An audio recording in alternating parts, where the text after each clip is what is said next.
Senhoras e senhores, sejam bem-vindos a mais um episódio do H Plus News. Aqui, como sempre, professor Pirata, seja bem-vindo mais uma vez. E o professor Joaquim. Professor Joaquim. Hoje nós vamos falar de um Joaquim também. Uma parte dessa nossa discussão. Tiradentes. Não, Não? esse daqui é uruguaio. Uruguaio? Joaquim Joaquim? Torres Garcia. Nunca viu uma certa imagem que o professor de geografia gosta do mapa, da cartografia da América do Sul de ponta cabeça? Já. E aí o estudante vai lá e fala, professor, o mapa tá de ponta cabeça, tá errado. Aí começa aquela problemática de que a nossa leitura do mundo, ela é construída, né? Então você não tem um norte, um sul pré-definido pelo universo. Dependendo do referencial, você pode fazer uma leitura privilegiando o continente americano, privilegiando o continente asiático, né? Por isso que existem diversos tipos de mapas. Exatamente. Então, quando a gente tem lá uma cartografia numa sala de aula, num livro, e a gente cria já uma leitura condicionada por aquele viés, a gente já vai criando uma interpretação de que esse é o mundo real, esta é a realidade como ela é. Né? A gente usa o eurocentrismo, é isso? Muitas vezes, né? E a gente pode falar de um mundo ocidental a partir das potências ocidentais, né?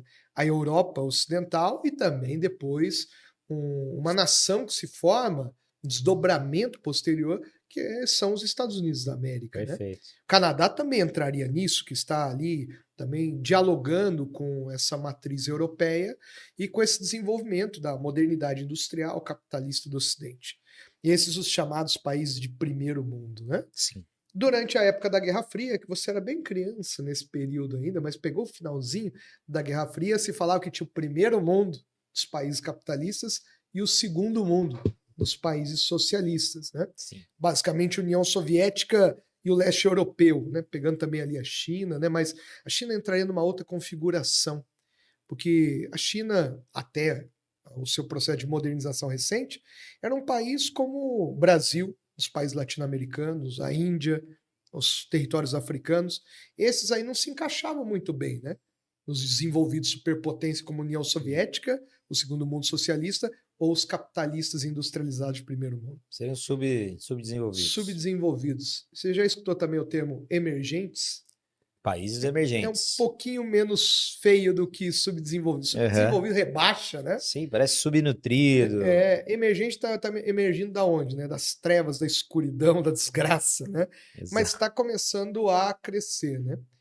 Hoje a gente vai falar a respeito do chamado Sul Global, ou o nosso norte é o Sul.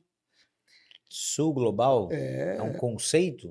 É um conceito que tem vamos dizer, espalhado, se ramificado na parte das ciências humanas, né? Então, em assuntos de geopolítica, você pode também encontrar esse conceito de sul global. Então, a gente tem aqui, né, no site da BBC, ó, quem compete com o Brasil pela liderança do sul global. E aí a gente tem ali lideranças políticas do BRICS, né? Então, representação ali de liderança de Estado da China, Brasil, África do Sul, Índia, né? E o BRICS que foi expandido, a gente falou disso em episódios passados aqui do H Plus News, é um assunto também relevante. Mas olha, os países que compõem o BRICS, né, são países emergentes. Você pode falar, poxa, mas a Rússia era o coração da União Soviética. Mas declinou bastante no término da União Soviética e hoje começa a ganhar protagonismo. Né? Protagonismo político, militar, econômico.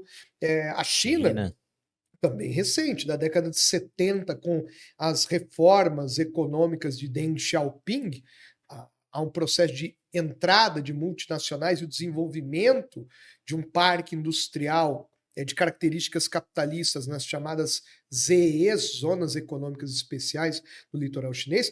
Então, isso é um fenômeno recente dessa modernização que torna a China hoje uma das maiores economias do planeta e que está vislumbrando no horizonte próximo se tornar a potência do século XXI. Tem tudo para ser, né? Exatamente. E isso fortalece o bloco? Fortalece, com certeza. A gente está falando de um bloco que está aumentando entre países que são considerados aí ou subdesenvolvidos, de terceiro mundo, se a gente pegar essa nomenclatura da época da Guerra Fria, ou países que estão em processo de desenvolvimento, os emergentes, né? Então, nós falamos de países africanos, falamos do país do Oriente Médio, do subcontinente indiano, da América Latina. Então, estamos falando aí de economias que não têm o potencial industrial, produtivo de um país como os Estados Unidos, como a França, a Alemanha, né, a União Europeia, se a gente pegar o bloco europeu, mas que se organizados em torno de um mesmo banco, em torno de uma mesma, quem sabe possível moeda, do mesmo circuito de transações, de cooperações, a gente está falando de uma economia que pode chegar a quase 50% da riqueza mundial. Ah, sim, lembro disso. Então, veja, né? Então, nós estamos falando de países que são considerados do Sul, não numa questão aqui geográfica, né, mas numa questão mais cultural e de história e desenvolvimento, em oposição ao Norte, imperialista, desenvolvido, industrializado.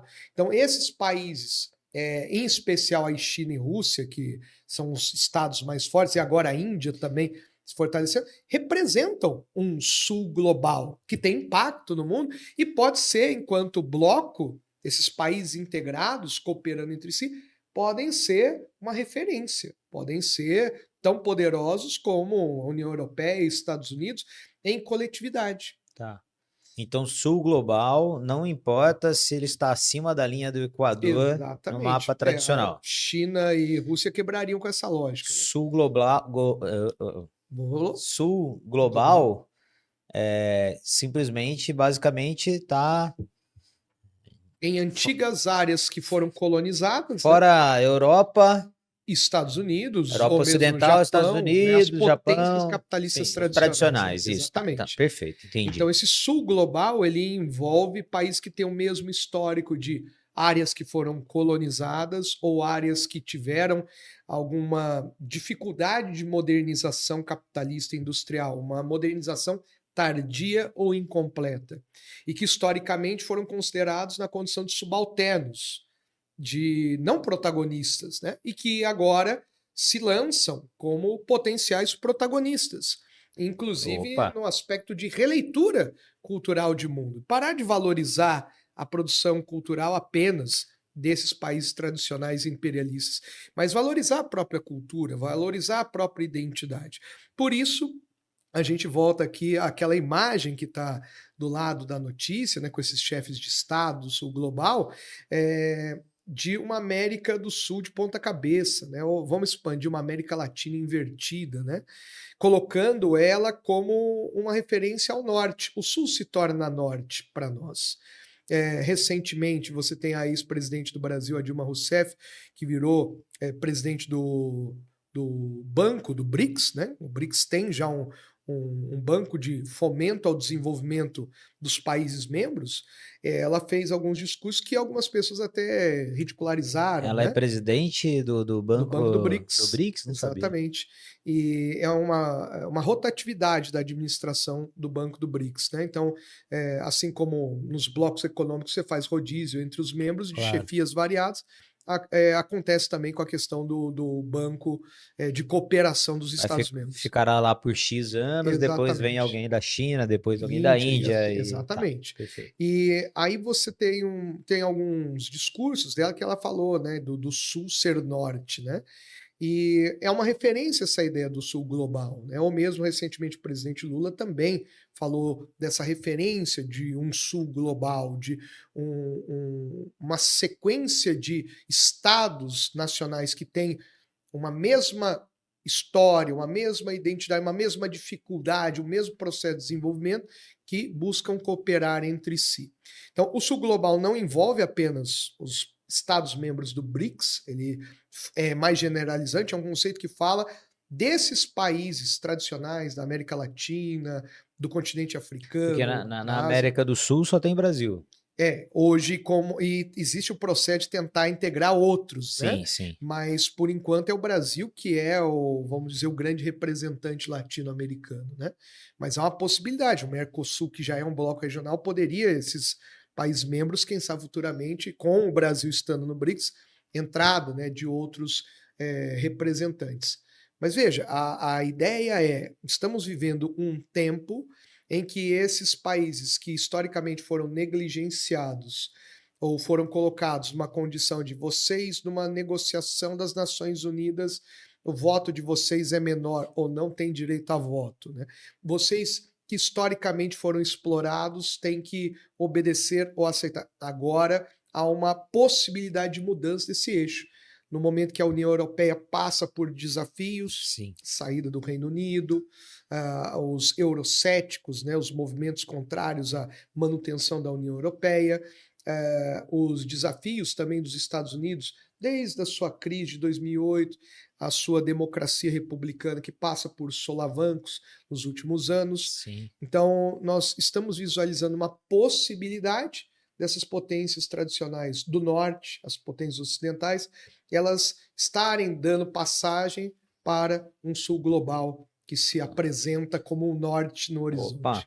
E ali de centroavante temos a China. A China, né, seguida ali também por uma parceira que é a Rússia, e não A podemos Rússia na considerar, ponta direita não ali. podemos considerar a Índia, né, que tem um grande potencial populacional, Verdade. de intelectuais, de produção científica, tem projeto espacial, né? Então, nós estamos falando aí de países que talvez a gente tenha que deixar de lado a nomenclatura emergentes, subdesenvolvidos. E um potencial tecnológico também, né? Extraordinário. Esses cérebros indianos assim, como eles. Bom, imagino que saibam. O Vale do Silício está cheio, né, de engenheiros, Impressionante. de desenvolvedores ligados à computação, né? Matemáticos de ponta também. Sim. Então, talvez, num horizonte próximo ainda neste século XXI, este sul se apresentará como norte. Ó, aí sim, hein? Interessante. E como que isso pode aparecer? Isso pode aparecer desde a discussão sobre os BRICS, isso pode aparecer no conceito de decolonialidade, de ter uma leitura cultural a partir dos povos tradicionalmente, né, subalternos, explorados, pode aparecer em temáticas sobre imperialismo, pode aparecer nas tensões econômicas, na chamada guerra comercial Estados Unidos e China, e uma imagem como essa, de um xará seu, o Joaquim Torres Garcia, que a gente Opa. começou a aula falando de um outro Joaquim, esse é o artista uruguaio que faz parte de um movimento chamado Escola del Sur, uma escola do Sul, que tenta buscar as nossas raízes, as nossas, vamos dizer, identidades latino-americanas. Então, a possibilidade de problematização também, numa proposta de redação que possa trabalhar com esse novo momento de valorização da própria cultura, de buscar a cooperação entre os historicamente excluídos. Pode aparecer numa prova de geografia, discutindo essas temáticas mais atuais, e pode também aparecer como uma reflexão, né? Pegando um tipo de imagem como essa. A Unicamp já utilizou essa imagem em segunda fase Eu recentemente. estava querendo lembrar disso. Isso. Qual segunda fase Foi da tinha essa Unicamp. imagem? Foi Ela Unicamp. pegou a imagem do Joaquim Torres Garcia, né, da América, então, é invertida, e só que ela acrescentou outros elementos. Teve uma composição fotográfica ali.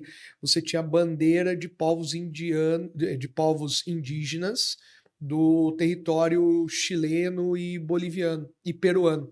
Então você tinha ali povos indígenas latino-americanos da região sul, principalmente peruanos, e aquela bandeira colorida mostrando essa identidade nativa, essa identidade que compõe um elemento importante da América Latina. Então, os excluídos da história, né? Indígenas, quilombolas, os trabalhadores, os latino-americanos. Então, uma releitura desses segregados, desses abandonados da história. Você estava falando, eu estava lembrando, por exemplo, a FUVEST ano passado, se eu não me engano, assim, de bate-pronto, foram 3 questões de China. Isso. Então, você tem que estar muito antenado com essas possibilidades, que eu posso fazer uma pergunta histórica, revolução cultural, revolução comunista da China de 49, posso fazer sobre as aberturas econômicas nos anos Sim. 70, posso fazer uma pergunta mais ligada à geografia da China, né, o desenvolvimento econômico, as áreas, Blocos econômicos tem que estar sim, na afinado, ponta né? da língua isso. E você pode também fazer uma pergunta ligada a essas tendências contemporâneas, Opa, BRICS, e também esse processo de um novo posicionamento dos povos historicamente colonizados. muito bom mesmo. E é uma tendência dos vestibulares, né? Sim, sim. Certeza. Você verá a UERJ, que tem um engajamento, uma consciência social naquela prova muito grande, ela vai sempre mostrar, olha, olhe para esses que são fora da história tradicional, né? Enem, Exatamente. O Enem pode trabalhar bem com essas possibilidades econômicas, com essas áreas de desenvolvimento industrial, com essas possibilidades de fragilidade do mundo ocidental, é uma possibilidade também esse trabalho. sim, muito bom. Muito bom. Isso aí, meu, vai aparecer sem sombra de dúvida, Direta ou indiretamente. direto ou Se indiretamente. conecta esse assunto com aquela aula nossa sobre BRICS. Boa, perfeito, professor. Mais algo? Por hora é isso.